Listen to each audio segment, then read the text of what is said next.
Hello my loves, it's official, I'm in a reading slump. I've been feeling it coming on for maybe a few weeks and it's here, it's finally here. I can't choose what I want to read. When I do choose something to read, I can't concentrate on it, or I'm just very aware the entire time that I'm reading. I'm hoping you know what I mean when I say that. I'm not immersed imagining things in my head. I'm aware that I'm sat there reading and thinking about how much longer I've got left of this chapter rather than actually enjoying it. So even when I can concentrate, I'm not properly concentrating. It's just not fun. It's not fun. If you've been here a while, you might know that I've previously done a video around how to read more, not in like a overly competitive way, in a if you are struggling to read, here are some really small tips that might help you read again. Could I just go and use those tips? Yeah, I could, and I probably will, but I think that would be ignoring a larger issue here. I don't know if this is just me and if I'm just like tinfoil hatting a little bit here, but I was just thinking about the term reading slump, and I realized that I think prior to like book talk, I mean booktube's been around for a bit longer, but you know, those kind of things getting like really big and really having a big influence on the publishing and book selling industries, I don't think I'd ever heard or would have ever used the term book slump for a period of time of 2 weeks where I was struggling to read, because that is the reality of what's happening. It's been 2 weeks that I have read. I just haven't read as much as I think I should have read, and therefore I'm in a reading slump. I'm not saying that's been created by Book Talk. If it has, let me know. If you've been using this term for decades, equally let me know. There's definitely a trend on the internet of people creating names for problems that don't exist, and usually this is more in like the beauty sphere of social media. Like they'll just create names for things that are normal anatomy or normal features on a human body and turn it into a problem and then sell your product for how to fix it. Now, I'm not saying that like reading slumps is like that, but I do think they contribute to a larger problem. I do think Book Talk and BookTube, being as big as they are, does have some real positives. I'm not shitting on it. If I was doing that, I wouldn't be sat here right now, would I? I do think there are some real positives, but I do think they've also created a real culture of overconsumption and competition when it comes to reading, rather than it just being people sharing their love and opinions for books online. It's almost become like this competition. And what comes out of that with all of the like challenge videos of people like seeing how many books they can read in 24 hours, hauls where people are saying they've bought like 100 books, monthly wrap-ups where people are saying they've read like 20 books in the month, all of that like creates, in my opinion, this feeling of I need to read more. This person is reading all of this person is buying all of this, I need to do that. I need to read more to be able to call myself a reader. Also, I just want to make it clear, I'm not saying that I haven't done any of those things. I've posted hauls. I mean, I haven't done like 24-hour challenges, but I've done like challenges where I have forced myself to read more than I normally would in a week just for a video. I have done that. I'm not sat here saying like I'm not part of the problem, I'm different, I'm perfect. No, I'm definitely not. I do also want to say I'm not blaming any content creators for this at all. This is just a wider, larger issue than that no one individual content creator is responsible for or is gonna really be able to make a huge amount of difference to. Looking at that like competition and overconsumption in like Book Talk and BookTube is a whole separate issue in itself. I don't want to go into that in like a huge amount of detail. I just want to focus on why that is a problem, specifically when it comes to people feeling like they're in reading slumps. This might just be me and my own personality, because I know I am a very all or nothing person. I'm either doing something constantly and it's the only thing I do, or I don't do it at all. But I feel like that competitiveness really plays into that. I think I said it before, there's just that thing of like you're only a reader if you read a shit ton, if you own a library's worth of books, if you have 5 different Kindles, like that's how you become a reader. Obviously it's not true, but it's very easy to sort of feel like that if that's all the content we're seeing. If we're like going down this road of competition and you must always read more. Your like yearly wrap must be a massive number of books. I feel like we're starting to lean more into, or people are starting to go for like the quantity over quality when they're reading. Read whatever you want. I'm not gonna sit here and say like there are low quality books that you shouldn't read just to pad your stats. Read whatever you want. When I say quantity over quality, what I mean is more like focusing on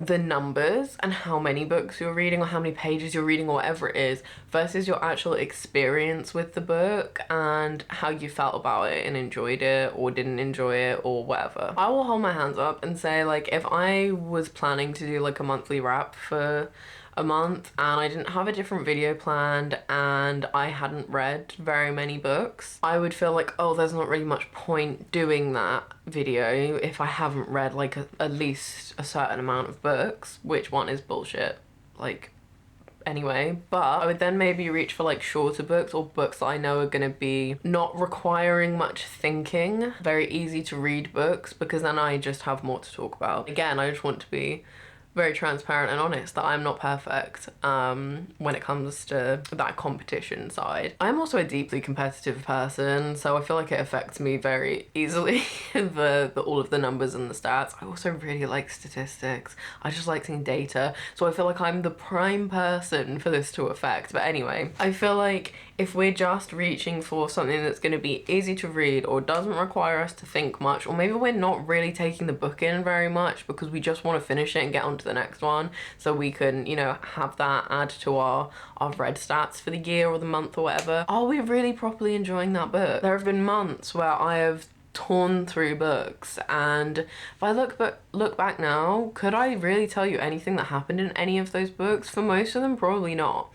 And part of that might just be because they weren't books that particularly resonated with me, but part of it as well might just be because I was pushing myself to read just because I felt like I needed to. I had way more fun and enjoyment spending 2 weeks with Great Expectations, for example, like I read recently, than I would with reading 3 books in a week. Slowing down and taking time with a book is okay and it's enjoyable, but when we're not doing that, when we're just focusing on the like stats and how many books we've read, I feel like it's the quality of the experience that suffers, not the quality of the book. We're just focusing on the wrong things. We're not focusing on the book that's in front of us. We are focusing on the next one and the next one and the next one and how that's going to add to our stats, you know? And I think when I'm talking about this like quality over quantity, it all boils down to one thing, which is, why are you reading? Is it because you want to or because you feel like you should? Because if you feel like you should, that's more straying into the quantity of I just need to read. You know, whatever it is that's driving you forward in that, I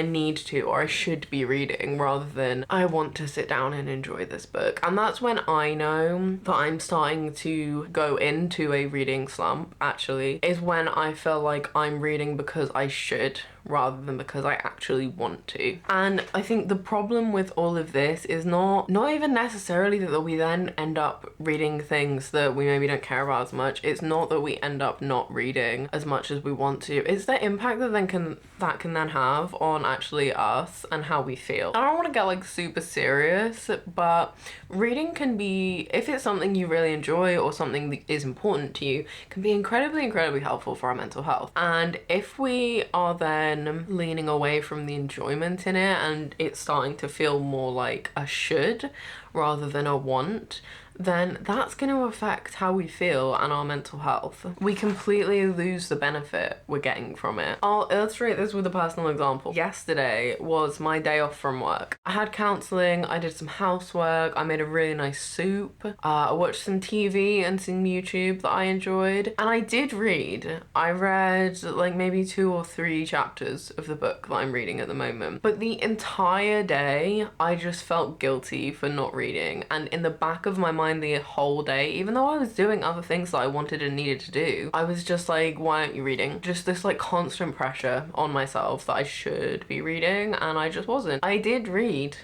I did, but there was still that thing of, yeah, but you should have read more, because you didn't finish that book. You were supposed to finish that book today so you could move on to the next one. And you know, maybe that's just me, maybe I am just crazy. I mean, I am a little bit, but maybe I'm just highlighting that and none of you relate to that. But I would hope at least some of you do. But essentially what I'm trying to highlight here is it's that all or nothing pressure, competition of, I read 2 chapters but there are other people online who would have finished this and another book today and I didn't do that. It's all of that comparing ourselves to others and seeing all of that and then feeling really shit and like we haven't done enough. The more pressure we put on ourselves to do something, the bigger that task feels, the more stressful it is, and the less we want to do it. And then the less we do it, the more we beat ourselves up over not doing it, which just makes us feel even worse and less likely to do it. In case you want a little visual, I even drew a little cycle to explain it to myself in my head.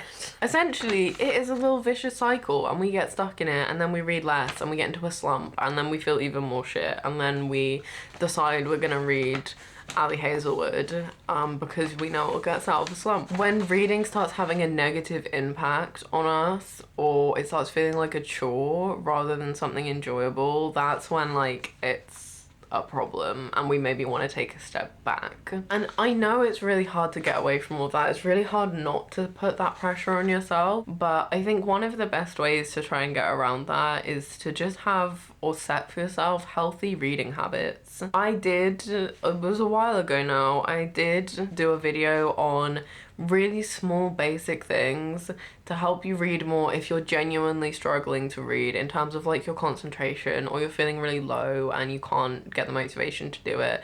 Those kind of tips, not tips on how to read more because you want to read 2,000 books in a year. Just small little things to set healthy habits. So if you are interested in hearing more of that, I'll put that video somewhere. When you're setting those habits, it's important to remember, like, you don't need to read 20 books in a month to be a reader. You can read 1 book a month. You can read no books in the month and you're still a reader if you enjoy reading and do read sometimes. And you also don't need to read every day. You don't need to have that like super high expectation or pressure on yourself to still do that. So just have that in your head. Just set realistic goals for yourself. If you're a goal-orientated person, if you're not a goal-orientated person, you don't need to set goals. You don't need to have like a yearly or monthly reading goal or page goal or whatever. You don't need to do that if you don't want to. If that's just adding more stress, don't do it. That's fine. You don't need to track everything. Read as you want to, or as much as you want to, or as little as you want to, as long as you are reading and enjoying it, not just doing it because you feel like you have to. And if you're genuinely like really struggling with the competition side of it, just like get off social media. I love the online book communities a lot. I love hearing other people talk about books that they're really passionate about. I love hearing people's reviews and opinions on books that I've read. I love getting recommendations and stuff like that. But there is that element of it that it can make us feel like this is all I need to do is read and it's too much, or I need to buy all of these books, and you don't. So if you need to take a break from that, that's fine. If you need to take a break from reading in general, that's fine. You're not in a slump. You're not in a slump. You're just taking a break. You're engaging in other hobbies that you probably have. It's not a slump if you don't read for a few days or a few weeks. You don't need to do it all the time to be a reader. I think that's the main thing, is just like, I don't think a slump exists. I think we just put too much pressure on ourselves and feel like we should be reading all the time, and if we have like even a few days off, we're not a reader anymore. That's not the case. It's fine. If you feel like you can't read at the moment or you don't want to, that is fine. Don't force yourself to. You don't have to. Like, just do what you enjoy and what makes you happy, as long as it doesn't hurt anyone else. I don't know why I'd need to specify that. I am going to try, like, the small little tip to try and help myself read more in a way that is enjoyable to me. Not because I want to read loads and loads of books, but because I know that reading is something that is very helpful to me, makes me feel better, makes me happy, and gives me a lot of enjoyment, and I want to have that part of it back. Whereas at the moment I feel like I'm not getting that. So I am going to try the little things, little tips, healthy habits, and small goals and all of that to try and help. I think my main thing is I want to read in a way that is sustainable and positive for me. I don't want to just read because then I have something to talk about on YouTube, you know? I'm gonna try that. I hope you guys try that too.